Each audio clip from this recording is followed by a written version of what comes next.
Hello everyone, welcome to today's live broadcast, Detection and Sequencing of Rare Mutations using Mutation Enrichment via Cold PCR. I'm Brenda Kelly Kim of LabRoots, and I'll be your moderator for today's event. This webcast is presented by LabRoots.com, the leading social media site for science professionals and provider webinars. Before we start, there are a few instructions. We want to hear from you during this broadcast, so please ask questions or leave us a comment. Answers are welcome too. You can do this by hitting the green Q&A button, the lower left of the presentation window, and typing your comments in on the screen that appears. We'll try to get to as many of your questions as we can, and if we don't have time today, we'll follow up with you via email. Want a better look? You can enlarge the slide window by clicking on the screen icon in the lower right-hand corner of the slide window. If you can't hear or see this presentation properly, definitely let us know by clicking on the support button in the top right, or use the Q&A button, lower left. We'll make sure to try and resolve any issues. Additionally, we'd like you to know that this presentation has been approved for continuing education credits. If you want to obtain your credits, please click on your Get Your Free CE/CME Credits button located in the lower left of your screen. This will take you to a page listing all of our presentations and speakers. Please select the appropriate CE/CME button for your presentation and follow the instructions to claim your certificate. Now let's get right to today's presenter. We are proud to welcome Dr. Makrigiorgos. Dr. Makrigiorgos is a professor of radiation oncology and director of the Medical Physics and Biophysics Division at Dana-Farber Cancer Institute, Brigham and Women's Hospital's Harvard Medical School. He also directs the DNA Technology Laboratory and the Radiation Preclinical Facility. His research interests include the development of a novel DNA technologies for molecular diagnostics in oncology and the identification of circulating cancer biomarkers. For more information about his background and experience, please click on Dr. Makrigiorgos' name. I'll now turn it over to Mike for his presentation.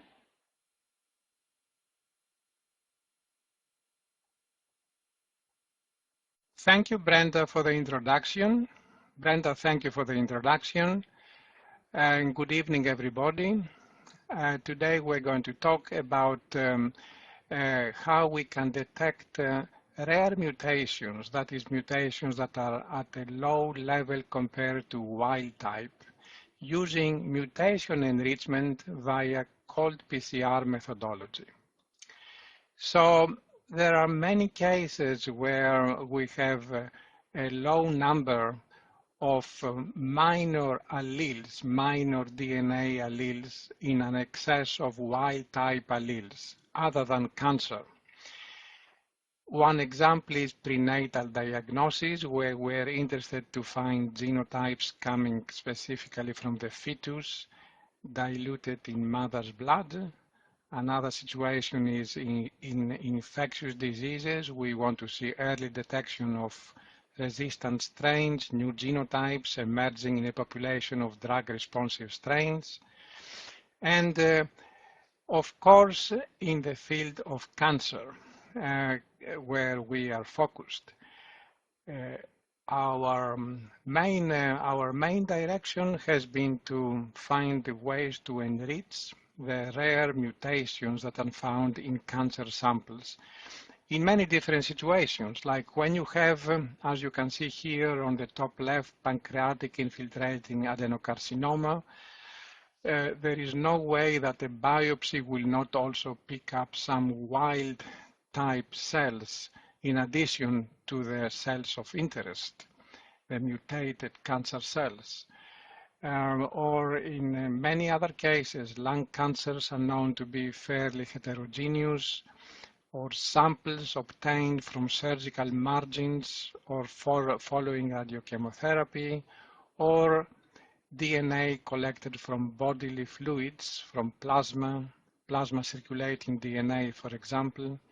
So in many of these cases, you have a low number of mutation-containing alleles that contain useful information for the patient. These mutations can be predictive, prognostic, and can give us a good assessment of what is happening in the particular patient's cancer, for example. But we have the technical problem that there is a very low number of mutant alleles diluted in wild-type alleles. So many papers in recent years have highlighted this problem of intratumor heterogeneity, and one of these papers is this paper in New England Journal of Medicine that demonstrated that there is a high intratumor heterogeneity and branched evolution as revealed by multi-region sequencing. In particular, many different portions of this tumor sample were individually sequenced, and the authors demonstrated that there is a variety of mutations from different parts of the tumor that a standard bore biopsy would probably not pick, since a bore biopsy would select only to test only part of this tumor. In addition, metastatic sites can have different mutations, and that brings a number of conceptual and technical problems for cancer diagnosis. The conceptual problem is how much we believe a biopsy. If we get a certain answer about the existence of KRAS mutations, for example, could it be that we are missing part of the tumor that has a KRAS negative, KRAS positive mutation, and therefore there would be an indication for a different type of treatment? Interestingly, however, these mutations can be detected in plasma in many cases. So DNA from cells that are undergoing apoptosis or necrosis due to the tumor evolution process or due to the treatment can release their DNA in the plasma, in the bloodstream, and then with standard blood collection, one can collect this DNA that contains information about the tumor. So a lot of diagnostic, prognostic, and predictive information can be detected by collecting this DNA from the tumor in the plasma. Of course, that brings now the technical problem. How do you detect the mutation containing DNA when it is diluted with DNA coming from many other normal tissues in the plasma? So again, low-level mutations are difficult to identify, especially when their position on the sequence is unknown. For example, when one is looking for p53 mutations that can be anywhere along an amplicon or along a gene, it is more difficult to identify them. So today we will talk for our solution to this problem, by which we magnify unknown mutations in a given amplicon via a technique known as COLD-PCR. COLD-PCR was originally developed back in 2008, and then through the years a number of refinements appropriate for different situations have appeared. The ICE-COLD-PCR in nucleic acid research, the temperature-tolerant cold-PCR, clinical chemistry, and more recently, the digital-PCR.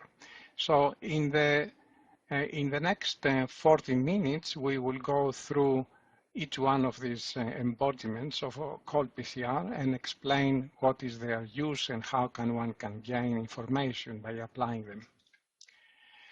So the general principle on which the technique is based is simply the biophysics of melting and rehybridization of the DNA. The DNA melting temperature, known as Tm, is dependent on DNA sequence. So DNA fragments differing even by a single nucleotide over, say, a 200 base pair amplicon can have substantially different denaturation efficiency at certain critical denaturation temperatures. This observation is exploited during cold-PCR, as you will see in the next slide. So here is the principle. We start by denaturing DNA at 94 degrees, and then introducing within the PCR cycling an intermediate temperature, for example, 75 degrees. During this intermediate hybridization temperature, the primers do not bind because they are designed to bind at lower temperatures, say below 60, 65 degrees. So a temperature of 75 degrees has the effect that only the original amplicons can rehybridize back, and the primers do not bind. When the original amplicons hybridize back, what happens is that a potential mutation containing amplicon will rehybridize with wild type containing DNA, forming a heteroduplex, as well as many homoduplexes. Heteroduplexes are known to have, in almost all cases, a lower denaturation temperature, Tm. The Tm of the heteroduplex obtained from a mutant and a wild-type amplicon is lower than the homoduplex, the wild-type homoduplex. So we introduce a small difference, which can be 0.3, 0.4 degrees difference between mutant and non-mutant amplicons. And in the next step, we increase the temperature to a critical denaturation temperature that allows only the heteroduplexes, or I should say preferentially the heteroduplexes, to denature. So here you can see the preferential denaturing of mutations, of mutation-containing heteroduplexes, while the wild-type homoduplexes remain substantially double-stranded. Once we have denatured the heteroduplexes, we now reduce the temperature so that the primers can bind and replicate selectively those strands that contained the mutation. And then we start over, go to the next cycle of PCR and do this process again and again. What is important to realize is that by doing this process, we'll create heteroduplexes irrespective at any position of the amplicon. So no matter what type of mutation one has or where on the amplicon the mutation is, there will always be a heteroduplex created, and as a result this will have a generally lower denaturation temperature than the homoduplex. So the process, the enrichment process by COLD-PCR will occur irrespective of where the mutation is and what type of mutation. Of course, the amount of enrichment after 20-30 cycles of PCR will be different from mutation to mutation. But in every case, there will be some enrichment. As you will see later on, this process is reasonably quantitative, and one can predict what the enrichment is going to be. So this is the principle on which COLD-PCR works. So a next development that we called improved and complete enrichment COLD-PCR, or ICE-COLD-PCR, involves the introduction of a sequence which matches the wild type, a reference sequence.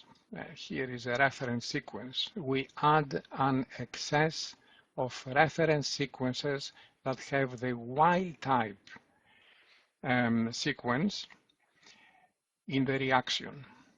And you may ask, of course, why add wild type in the reaction? The wild type is what you want to get rid of. Well, this sequence is designed in such a way that it will not amplify during PCR. the 3' end has been terminated in such a way that the polymerase will not extend it.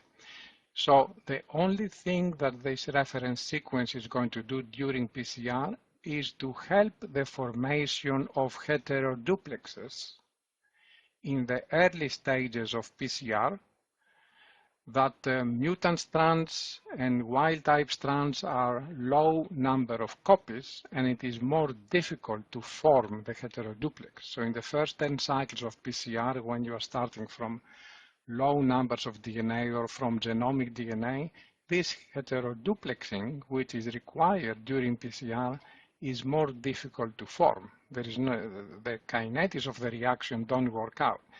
So by adding this wild-type reference sequence at an excess compared to the original DNA, we help the formation of the heteroduplexes in early phases of the reaction. So this is the only difference from the principle that you saw in the previous slide. So ICE-COLD-PCR and COLD-PCR are essentially the same principle, except that ICE-COLD employs a reference sequence that helps the reaction proceed at the early stages of PCR. So these are the principles. So before we show some results, one can point out that one can use COLD-PCR and ICE-COLD-PCR essentially in every method that uses PCR prior to mutation detection.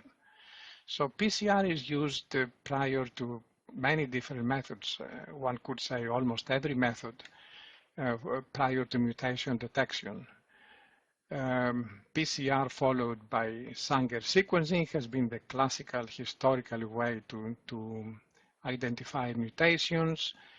PCR followed by HR melting is a very popular mutation scanning method that people are utilizing these days a lot. Again, you are starting with PCR. Digital PCR is another way by which people detect mutations, and even many embodiments of massively parallel sequencing, amplicon sequencing or targeted resequencing very often employs PCR. So in all of these cases, if one replaces PCR with COLD-PCR, he will get a boost in sensitivity.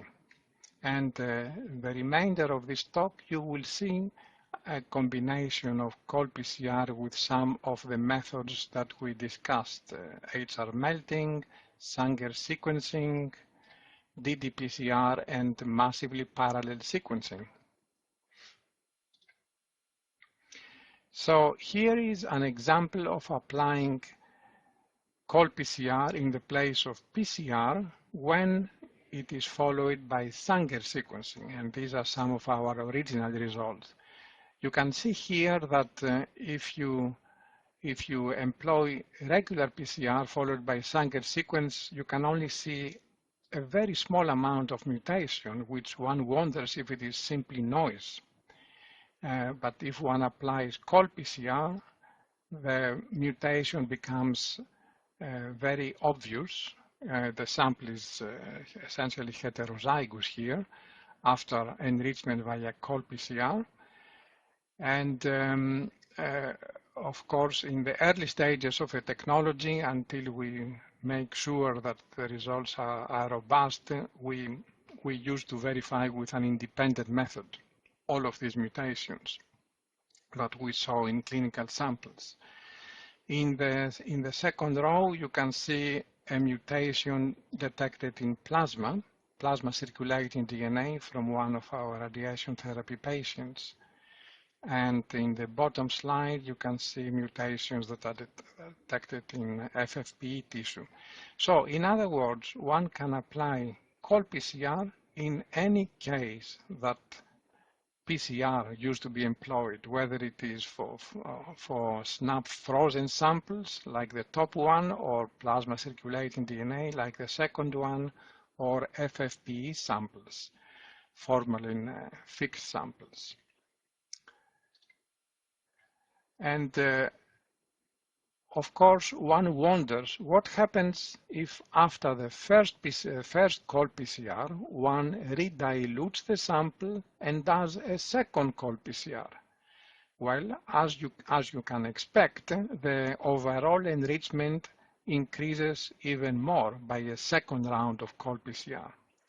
So in this work that we reported in 2009 in human mutation, we demonstrated this point. As you can see, a first cold PCR did not find a mutation in this particular case. It was a very low-level mutation. But with a second cold PCR, with a second round of cold PCR, the mutation becomes obvious. We do not recommend a third round of cold PCR or a fourth round because eventually PCR-generated errors, polymerase-generated errors will start appearing, creating and enriching noise which will appear as false mutations. But up to 2 rounds of cold PCR, the results are still clearly distinguishable from polymerase errors. And what you see here is the application of ICE-COLD-PCR in conjunction with LNAs, locked nucleic acids. So the reference sequence that I described earlier on is used for ICE-COLD-PCR. Here has embedded locked nucleic acids to increase the delta TM, the difference between heteroduplex and homoduplex, which is created during PCR. As a result, you get a much bigger enrichment with a single PCR application of ICE-COLD-PCR. What you see here in this slide is serial dilution of a mutation-containing sequence, a BRAF V600E mutation. And you can see that the limit of sensitivity is 0.05 to 0.02% in this case. This data has been provided to us by Catherine Richardson, and it was reported in the ASCO 2011. And they have been actually developed by Transgenomic, which is the company that has licensed the technology from the Dana-Farber, from my institution. And here again you see detection of BRAF mutations in melanoma from FFPE tissues. Independently from our group, the group of Jörg Tost in France has developed another version of ICE-COLD-PCR, which they named e-ICE-COLD-PCR. Essentially, again, this is an ICE-COLD-PCR that employs LNAs in strategic special positions placed along the reference sequence used in ICE-COLD-PCR, and they have reported similar sensitivities to what you see here. What about quantification?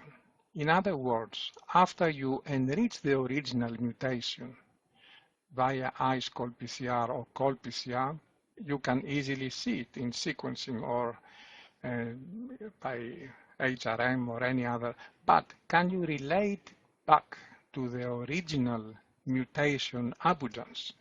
And this is an important question because it is the original mutation abundance, not just the presence of the mutation, that ideally we would like to identify. In many cases, the original abundance of the mutation that we find in plasma is a clinically useful indicator. So we try to see if by using standard curves we can relate the final mutation abundance to the original mutation abundance.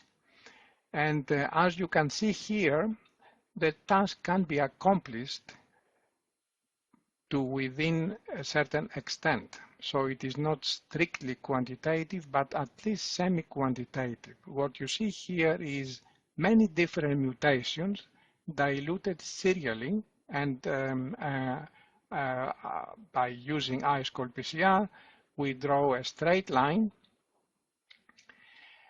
reasonably straight line within the data points, independent of what type of mutation we have. So the answer to whether we can do quantitation is that within 20 to 30% one can quantify the original mutation abundance by looking at the final mutation abundance. So the method is not as quantitative as one would get with methods like digital PCR, for example, but it is reasonably well quantitative for most clinical applications. And here is an example of quantitation with ICE-COLD-PCR that has clinical significance. So to the question of what level of mutations is clinically significant that people often ask us, well, that depends on the particular clinical situation. And in this particular situation, we wanted to see what is the clinically significant threshold of mutations in myelodysplastic syndrome. So we applied ICE-COLD-PCR to the quantitation of mutations in the NRAS gene in myelodysplastic syndrome in collaboration with Ben Ebert and Raphael Bézard, as well as with Catherine Richardson from Transgenomic. So our collaborators have demonstrated in this New England Journal paper what is the clinical effect of point mutations in MDS, myelodysplastic syndromes, and they demonstrated that there is a number of genes, like as you see in table 1, RUNX1, TP53, and so on, for which the mutations are prognostic. And that includes NRAS mutations. So we did the following study. From a group of 295 myelodysplastic syndrome patients from which we had DNA. First, we applied conventional techniques like MALDI and sequencing to identify NRAS mutations, and 9 NRAS mutations were detected in this case by doing these approaches. MALDI and sequencing can quantify mutations down to 10 to 20%. Below 10%, there are no mutations. It's not possible to identify the mutations. So, of course, we wanted to see if mutations below that level still have clinical significance, and they correlate with development of more aggressive conditions for these patients. We applied standard COLD-PCR as opposed to ICE-COLD-PCR, and this detected 9 additional mutations. So now we had 18 mutations. These mutations were at a level of 0.5 to 5% mutation frequency. And if we applied ICE-COLD-PCR, the most sensitive method that we have available, that detected 6 additional mutations at the levels of 0.1 to 0.5%. So the mutation detected were tripled depending on how sensitive your method of detection is. Are these clinically significant? So by observing and plotting the level of the mutations with the Kaplan-Meier curves for these patients, what you can see here, what we saw is that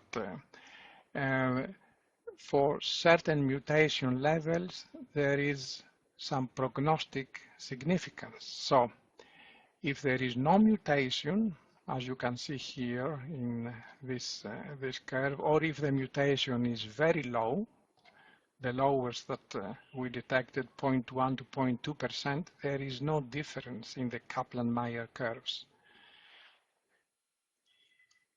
In contrast, when the mutation is high, say above 2%, there is a clear prognostic significance of those NRAS mutations. It's bad news to find NRAS above 2% in this case. And for mutations at the level of 0.5 to 2%, we saw an intermediate effect. And we demonstrated that mutations down to this level are clearly differentiated from the no-mutation population. So that means that first it is important to have very sensitive methods, at least for MDS syndrome, that allow you to not miss mutations. And second, it is important to quantitate and to place threshold levels, which potentially can lead to a different therapeutic action in certain cases. As a next test, what we did is we wanted to see how much COLD-PCR could assist the detection of mutations by next-generation sequencing. And here we're talking about amplicon sequencing or targeted resequencing, not for whole genome sequencing. So amplicon sequencing requires PCR. So what you see here is one does conventional PCR and then pull the various PCR products, or one can do multiplex PCR, of course. Then you prepare a library, and then you can apply the standard Illumina sequencing. As opposed to that, we did cold-PCR to enrich the mutations and followed the same process. And the results we see are demonstrated here. For mutations down to 2% level, one can see the mutation easily with conventional PCR followed by Illumina sequencing. As the mutation is at the level of about 1%, you can see that it is more difficult to distinguish the mutation from the noise, which is generated from the sequencer, it's the sequencing process itself. So this is the limit when we are doing conventional PCR followed by sequencing and Illumina sequencing. In contrast, when we apply cold-PCR, we could detect mutations down to 0.02%, and that was still distinguishable from the noise level. And importantly, we only require 28 reads in this particular case to identify the mutation. So because of the enrichment process prior to performing sequencing, one essentially makes sequencing much more efficient, because then you don't sequence again and again wild type samples in order to find one mutation in 1,000 wild types. The mutations have been enriched in advance, so that makes sequencing essentially more efficient, more effective. You don't waste your reagents sequencing again and again wild type. So we eventually developed the next version of cold-PCR, which we term temperature-tolerant cold-PCR, which is essentially a multiplex version of cold-PCR.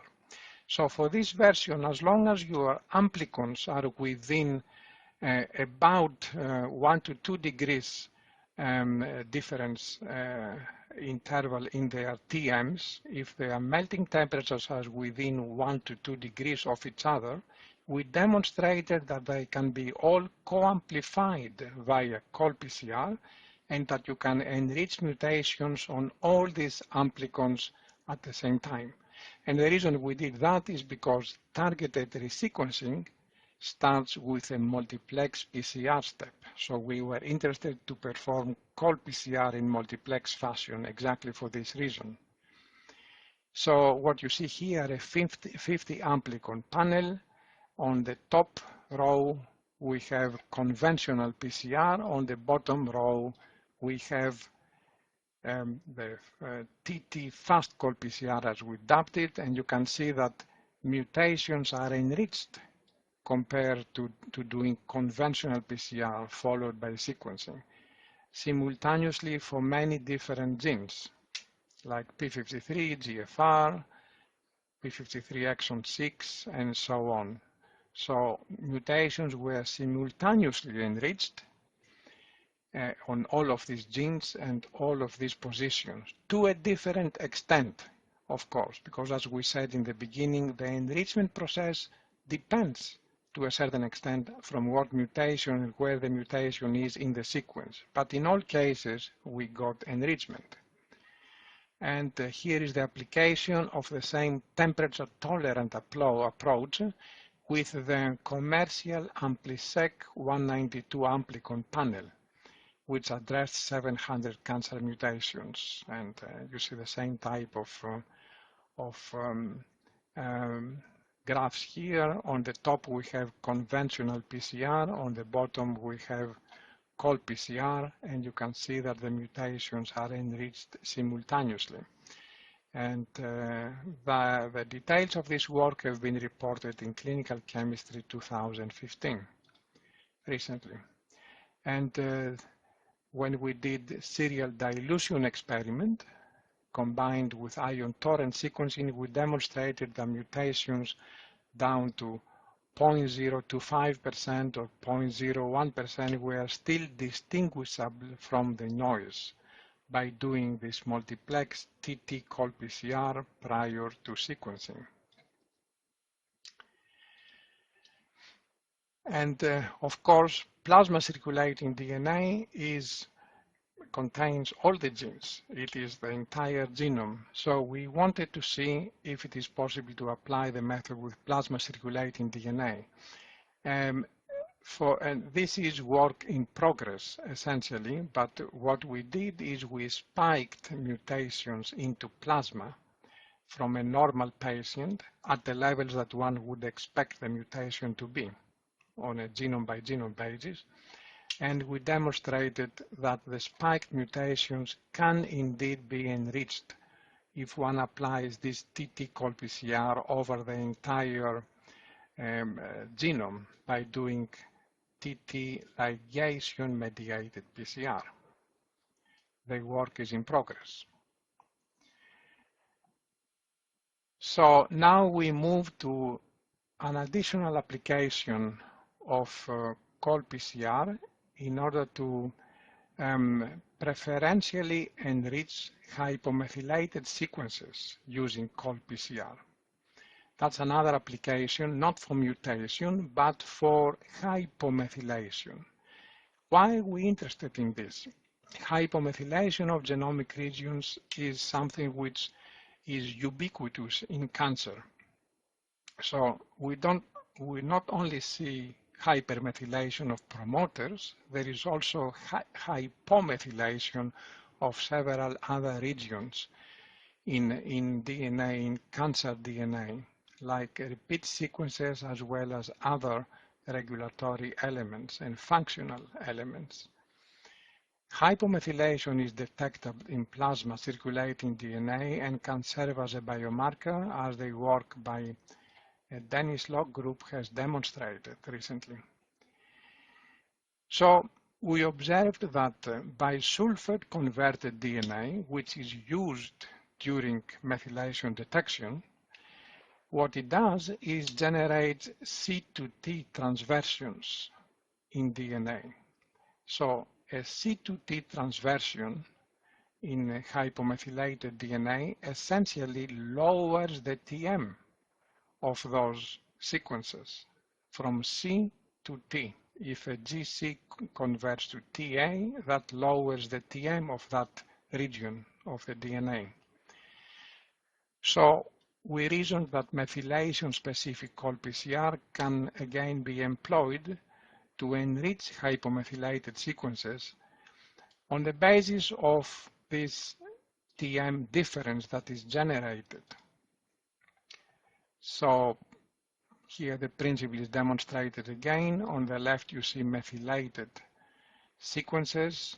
On the left are unmethylated sequences. Following biosulfate conversion, the methylated sequences remain as they are, while the hypo-methylated sequence, the unmethylated sequences convert to U, and during subsequent PCR, the C becomes T.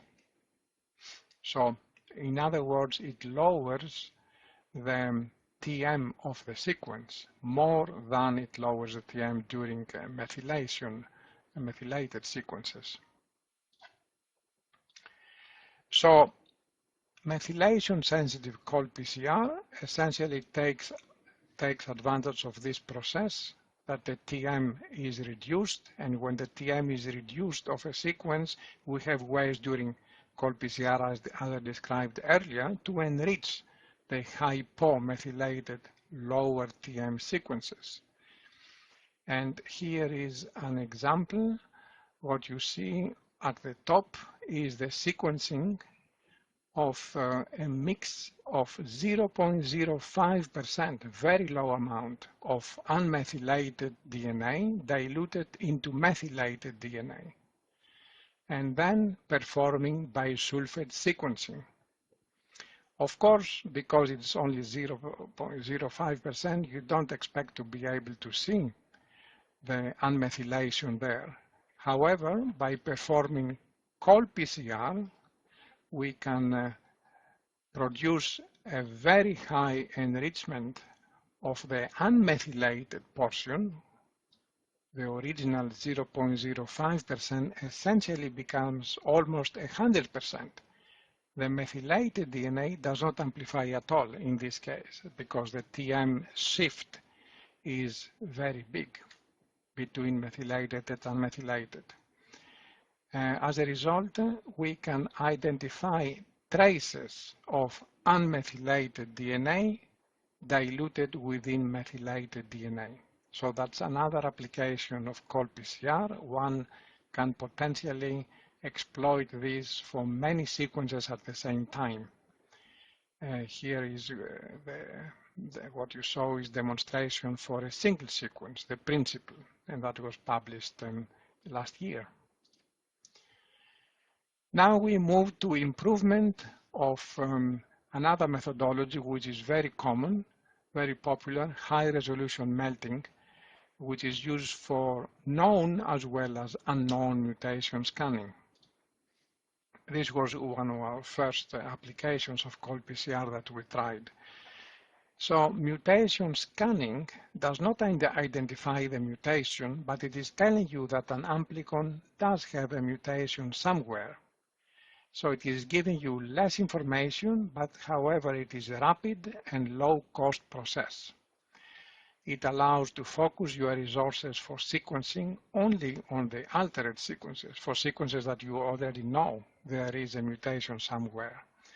So that's the usefulness of mutation scanning. It is a rapid pre-screening of DNA for presence of mutations.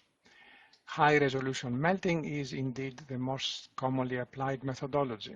And in early work back in 2009, we demonstrated that cold PCR instead of PCR produces a very high enrichment that can help boost the sensitivity of HRM by at least 20-fold and allows subsequent sequencing of the mutation, something that the HRM currently cannot help with. You may identify a mutation down to 5–10%, but then you cannot sequence if you do Sanger sequencing.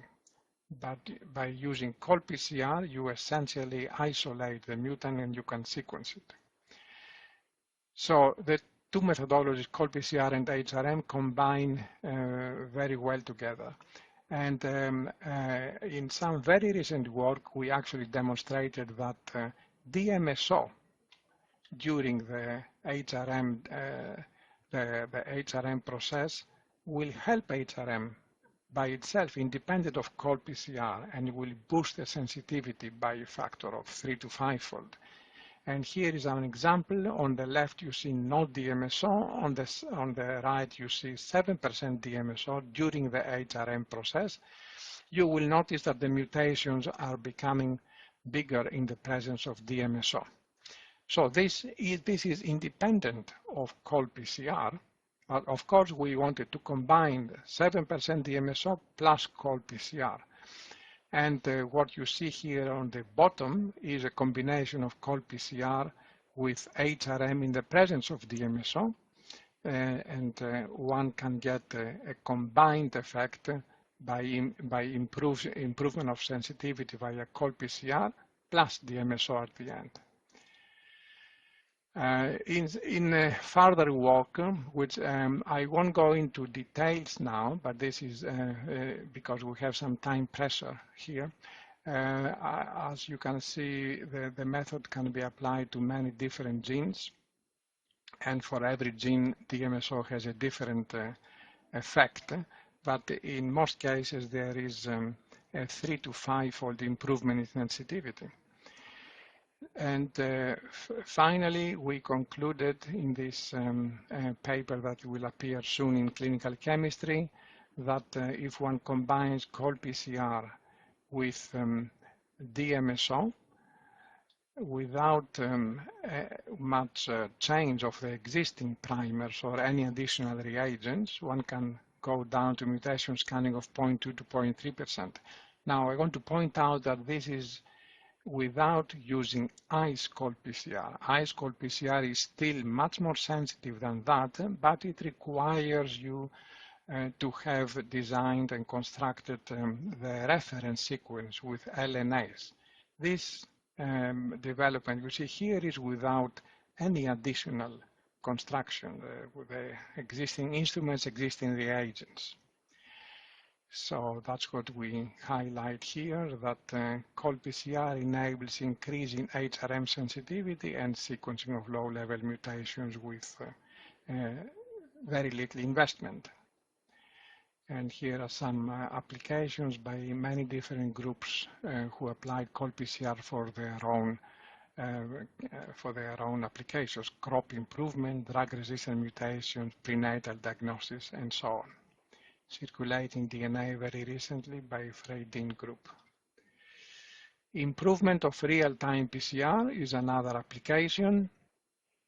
I will not go into many details on this. That has been published some time ago as well. We demonstrated that if one applies the principle of COLD-PCR together with TACMAN technology, one can increase the sensitivity. So at the top, you see conventional TACMAN genotyping of a T790 mutation for lung cancer. You can only go down to 12% mutant to wild type before you hit the wild type. But with COLD-PCR, you can go down to 0.8%. And if this is combined with LNA-based ICE-COLD-PCR, then in real time, one can get down to 0.05 to 0.01% mutations, real-time PCR. And as you can see here, this is fairly quantitative.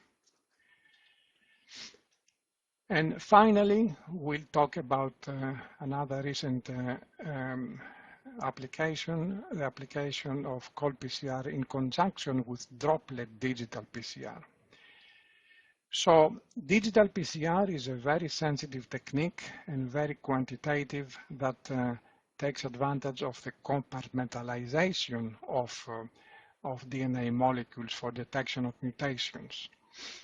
So droplet digital PCR partitions the sample into droplets that are either all wild type or all mutant, and then each droplet is PCR amplified and individually read by the system.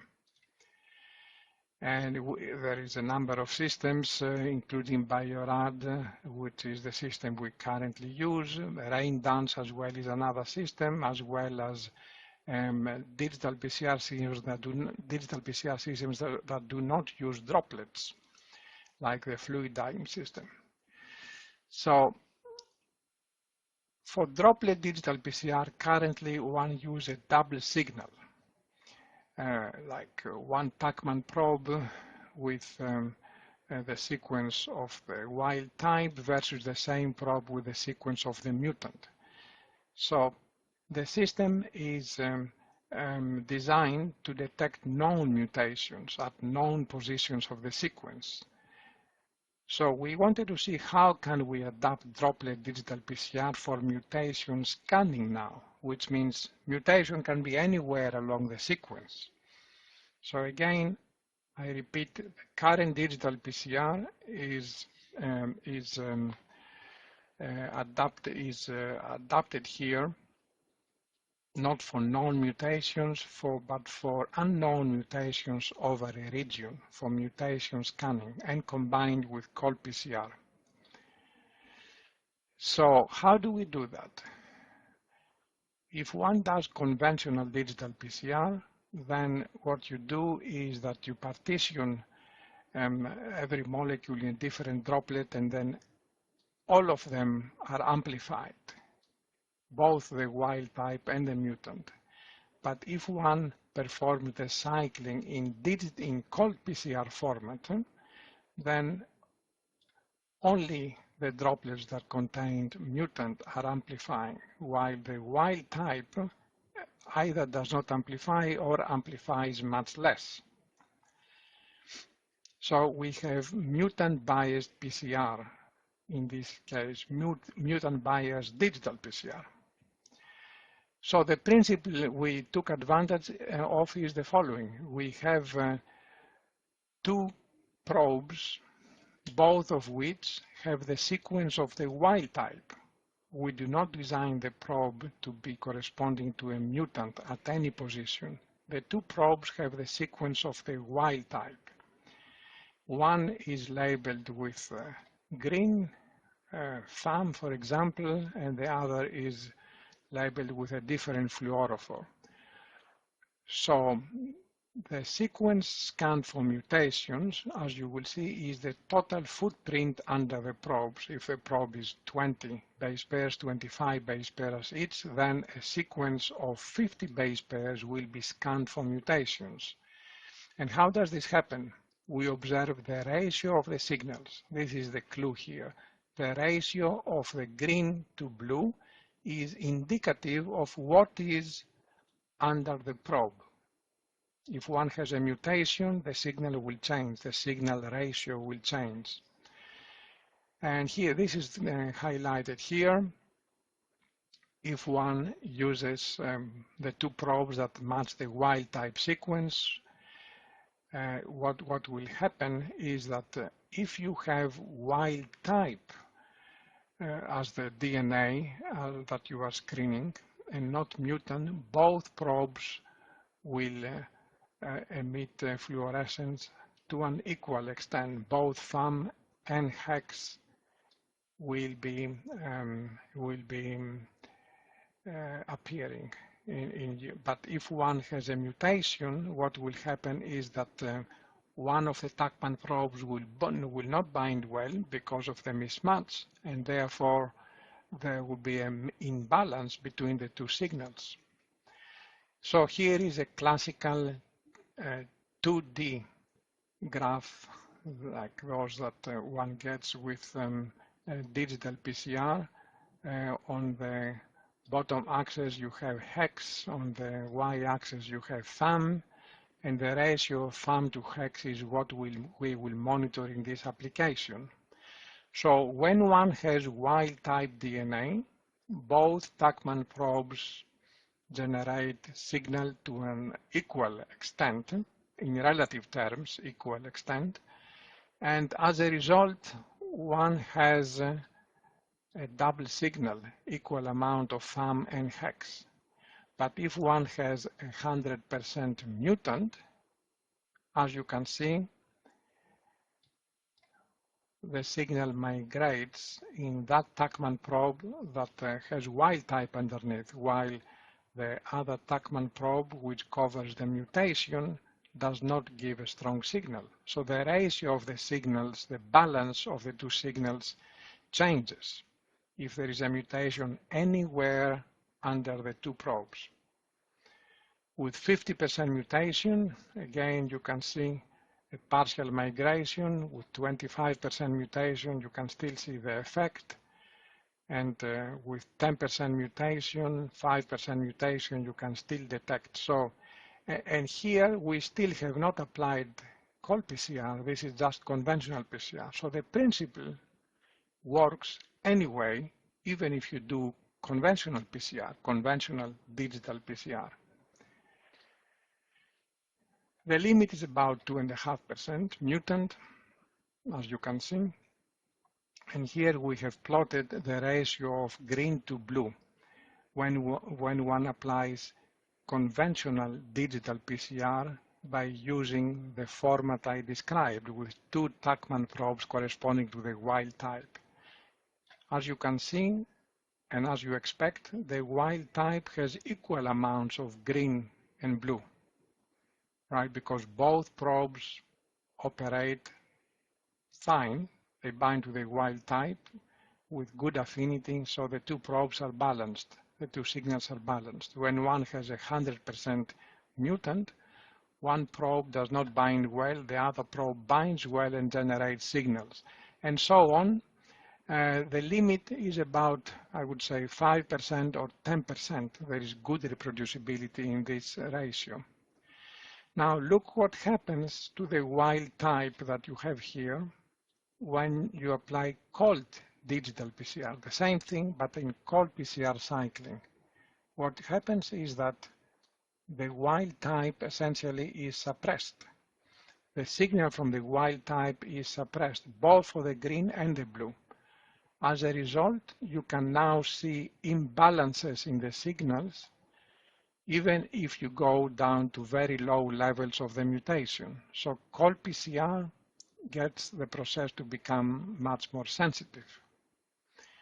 And here is some application with clinical samples. This work has been published in the JMD, Journal of Molecular Diagnostics, so you can see more details there. And actually, yeah, the next 2 slides, I'm running out of time here, so I will go very fast. We demonstrated the principle by putting different mutations under the 2 Tachman probes. We wanted to show that the principle can detect mutation anywhere under the Tachman probes. That's why we did that. We changed the p53 mutation in many different positions, and we demonstrated that in all cases the signal ratio is perturbed. From 1 to 1, it changes either less than 1 or above 1, depending on where the mutation is. Yeah, so this is what is highlighted in these slides. So one can envision that more than 1 Tachman probes, like 3 probes or 4 probes, can be used with multicolor digital PCR machines, which unfortunately are not yet widely available, but the principle is exactly the same. The ratio of green to blue to yellow would be used for detection of mutations anywhere under the sequence. So to summarize, the cold digital PCR is a simple principle that can be applied with existing ddPCR technology.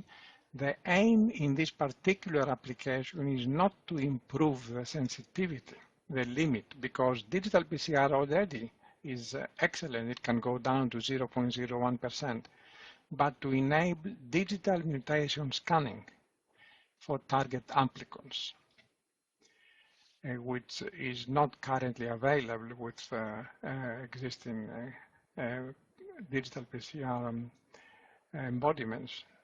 And 2 or more fluorescent probes define the footprint for mutation scanning. And I will finish with this. Thank you for your attention, and I would like to acknowledge my collaborators and the people at my lab that have done the hard work. Thank you very much for your attention.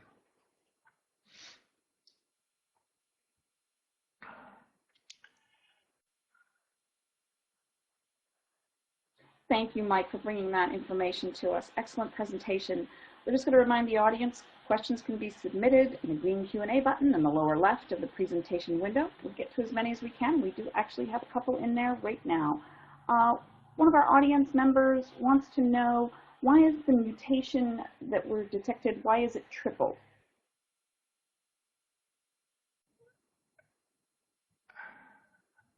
I'm not sure I follow. Why is the mutation tripled? Which I don't know which slide you mean.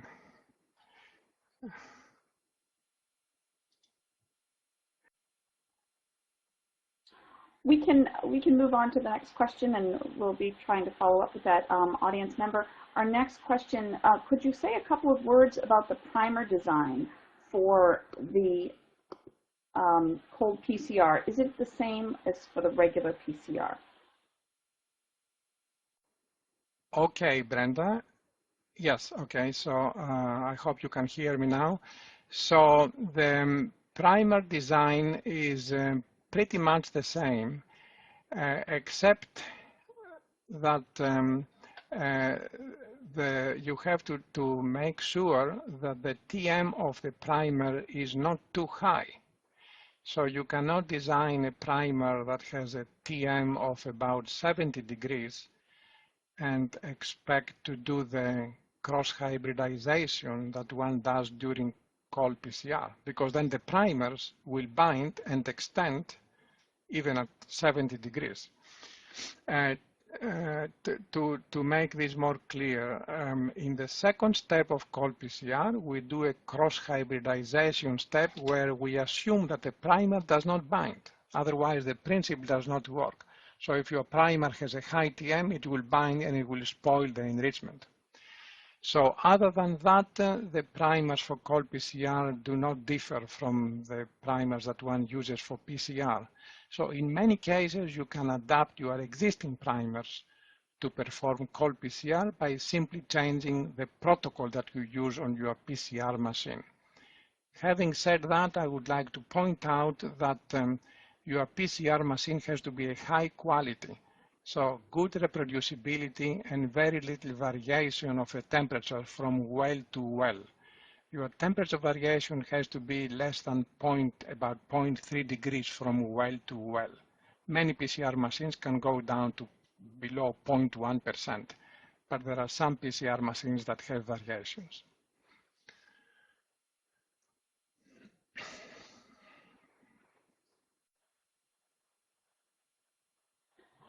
Thanks very much. That is all the time that we have for questions. I just want to pass it back to Dr. Makrigiorgos for any of his last final comments or information, advice for our audience. Yes, thank you very much for your attention. I'm happy to reply via email to any future questions, or if you try cold PCR and you find any difficulties, if you have any questions how to use it, please feel free to email me. Good luck.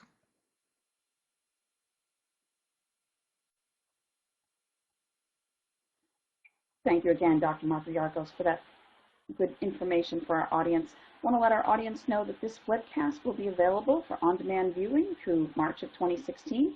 You'll be receiving an email from LabRoots to let you know when it's available for replay. We would invite you to forward that email to any of your colleagues who might have missed today's live event. Thank you again for logging on and being part of this broadcast. We hope to see you again. Bye.